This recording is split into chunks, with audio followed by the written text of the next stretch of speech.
Bienvenue dans cette célébration, où que vous soyez, qui que vous soyez. Nous suivrons pour ce culte la liturgie de l'antépénultième dimanche de l'année liturgique, c'est-à-dire de l'avant-avant-dernier.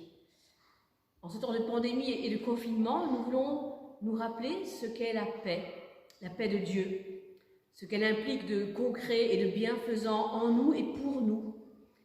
Nous rappeler combien elle nous est nécessaire, vitale. Jésus lui-même le proclame haut et fort. Heureux ceux et celles qui font œuvre de paix. Ils seront appelés enfants de Dieu. En Matthieu 5, 9, parmi les béatitudes. Prions avec les paroles du psaume 85. J'écoute ce que dit le Seigneur. Il parle de paix à son peuple et à ses fidèles. Son salut est proche de ceux qui lui font confiance. Oui, son aide est imminente. La gloire habitera notre terre. Amour et vérité se rencontrent. Justice et paix s'embrassent. La vérité germera de la terre, et du ciel descendra la justice. Le Seigneur donnera ses bienfaits. Notre terre donnera son fruit. La justice marchera devant lui. Ses pas traceront le chemin.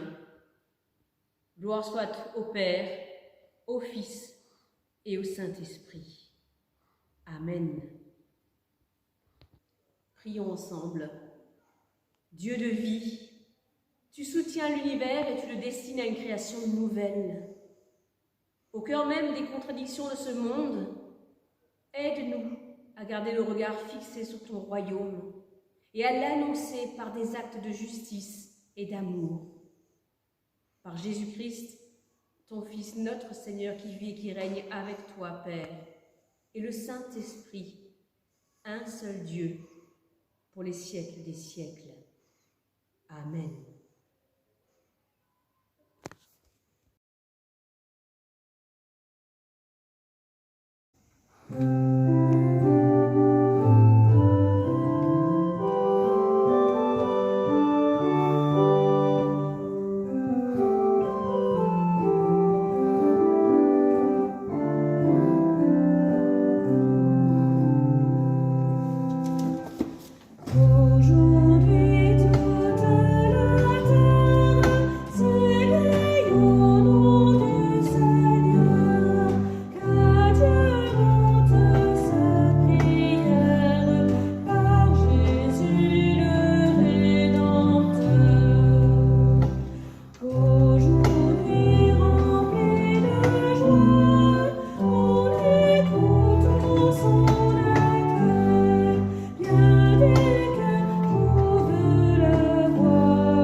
Le texte de l'évangile de ce jour se trouve dans l'évangile selon Luc au chapitre 17, les versets 20 à 24.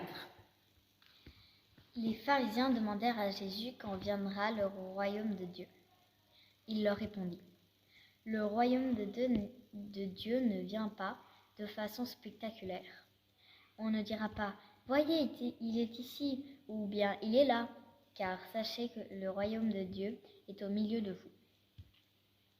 Puis il dit aux disciples, « Le temps viendra où vous désirerez voir le Fils de l'homme même un seul jour, mais vous ne le verrez pas. On vous dira, regardez là ou regardez ici, mais n'y allez pas, n'y courez pas.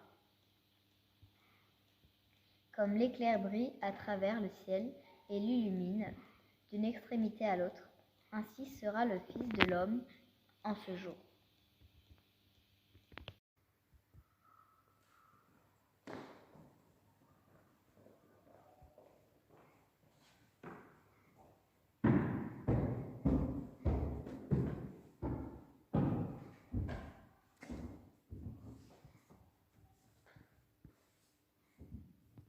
Le texte biblique qui est proposé pour ce culte se trouve dans la première épître de Paul aux Thessaloniciens, chapitre 5, les 11 premiers versets. Vous n'avez pas besoin, frères, qu'on vous écrive au sujet des temps et des moments où tout cela arrivera. Car vous savez très bien vous-même que le jour du Seigneur viendra de façon aussi imprévisible qu'un voleur pendant la nuit. Quand les gens diront « tout est en paix, en sécurité », c'est alors que tout à coup la ruine s'abattra sur eux, comme les douleurs de l'accouchement sur une femme enceinte. Personne ne pourra y échapper. Mais vous, frères, vous n'êtes pas en pleine obscurité pour que ce jour vous surprenne comme un voleur. Vous tous, en effet, vous dépendez de la lumière, vous appartenez au jour. Nous ne dépendons ni de la nuit, ni de l'obscurité. Ainsi, ne dormons pas comme les autres, mais restons éveillés, sobres. Les dormeurs, c'est la nuit qu'ils dorment, et les buveurs, c'est la nuit qu'ils s'enivrent. Mais nous qui appartenons au jour, nous devons être sobres. Prenons la foi et l'amour comme cuirasse, et l'espérance du salut comme casque. En effet, Dieu ne nous a pas destinés à subir sa colère, mais à posséder le salut par notre Seigneur Jésus-Christ. Le Christ est mort pour nous, afin que nous vivions avec lui, que nous soyons vivants ou morts quand il viendra. Il nous fera vivre. Ainsi, encouragez-vous et fortifiez-vous dans la foi les uns les autres, comme vous le faites déjà.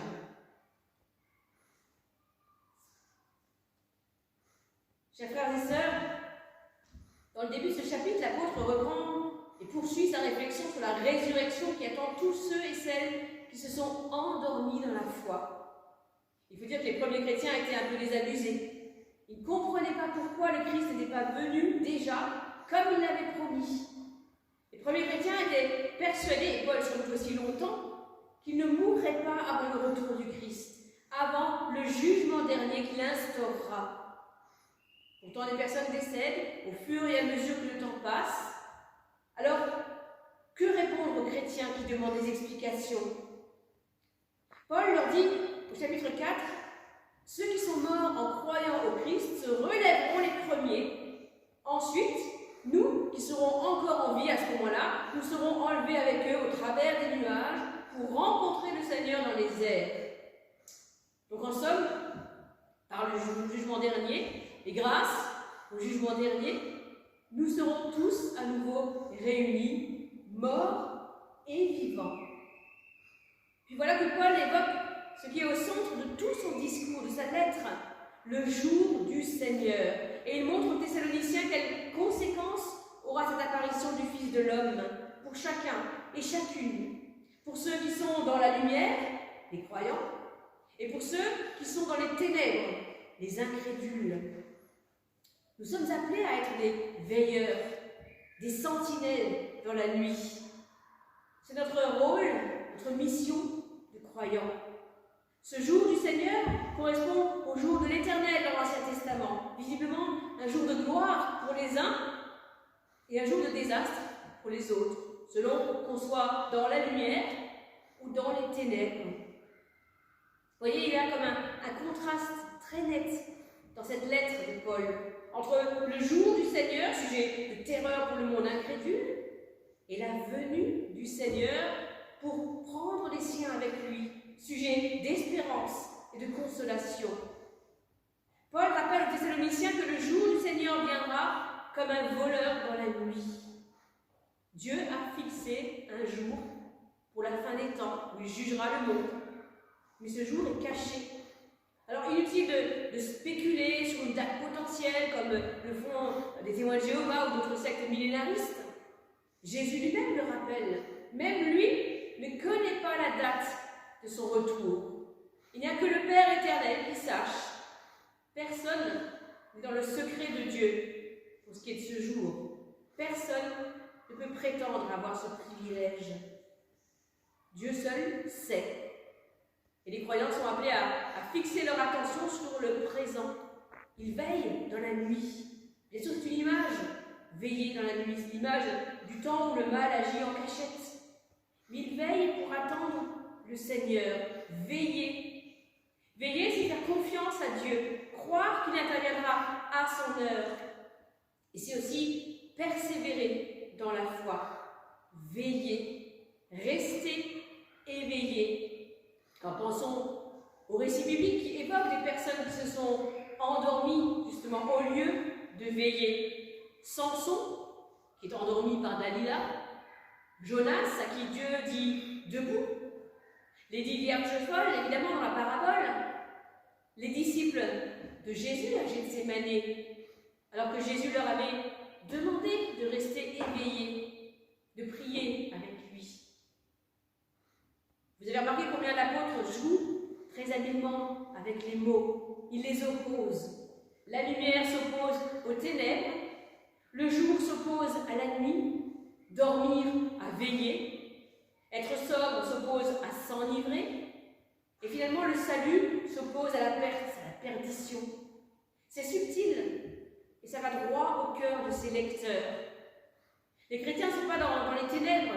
Il dit, ils sont des fils et des filles de la lumière. Ils ont été appelés des ténèbres vers la lumière. Le Christ se définit lui-même comme étant la lumière du monde, qui éclaire tout homme. Nous sommes lumière dans le Seigneur. Et nous marchons dans la lumière de Dieu. Comme il nous arrive de le chanter, un cantique, un gospel anglais, we are marching in the light of God. Alors que nous traversions un monde de ténèbres, ou que nous soyons dans la lumière finalement aujourd'hui, nous pouvons aussi entendre et comprendre ces ténèbres par bien des aspects qui nous touchent, bien des événements malheureux, des épreuves aussi. Rappelons-nous aussi que lorsque le peuple d'Israël était en pays d'Égypte, lorsque les ténèbres recouvraient tout le pays d'Égypte, c'est l'une des plaies en Égypte, eh bien il y avait de la lumière dans les habitations, dans les maisons des enfants d'Israël. Dieu ne laisse pas sans ressources, sans aide, les enfants de la lumière. Et pour repousser ce que Paul appelle les œuvres des ténèbres, il faut qu'ils soient éveillés, qu'ils restent sobres. De plus, pour se protéger contre les assauts de l'ennemi, Paul nous indique des armes. Dieu nous fournit des armes défensives dont nous avons besoin. La cuirasse avec 2 faces, à l'extérieur la foi qui brille, tandis qu'à l'intérieur rayonne l'amour. Le Seigneur possède notre cœur, le siège de nos affections, qui doit être protégé. Il y a aussi le casque de l'espérance et du salut. Il protège la tête, siège de notre esprit, de notre intelligence. Revêtir la cuirasse et mettre le casque, voilà qui est indispensable avant d'aller au combat. Et puis, il ne suffit pas à un soldat de connaître son armement, il faut aussi qu'il sache le manier. Alors que le Seigneur nous garde et nous donne la patience dans l'attente de son retour. Comme le dit l'apôtre Paul, aussi dans l'épître aux Romains, rejetons donc les œuvres des ténèbres et revêtons les armes de la lumière. Amen.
dans la prière d'intercession.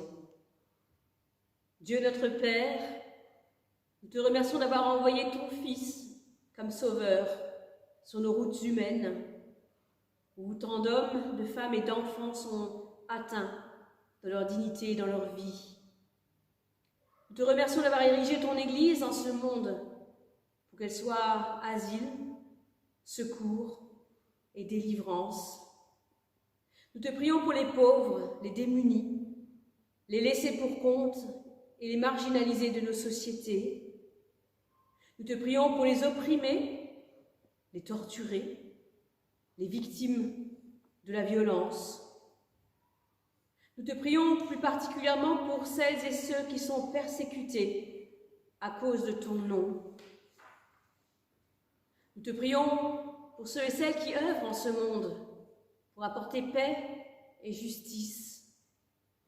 Seigneur, hâte le jour où tu feras toutes choses nouvelles et où, essuyant toute larme de nos yeux, tu établiras des cieux nouveaux et une nouvelle terre.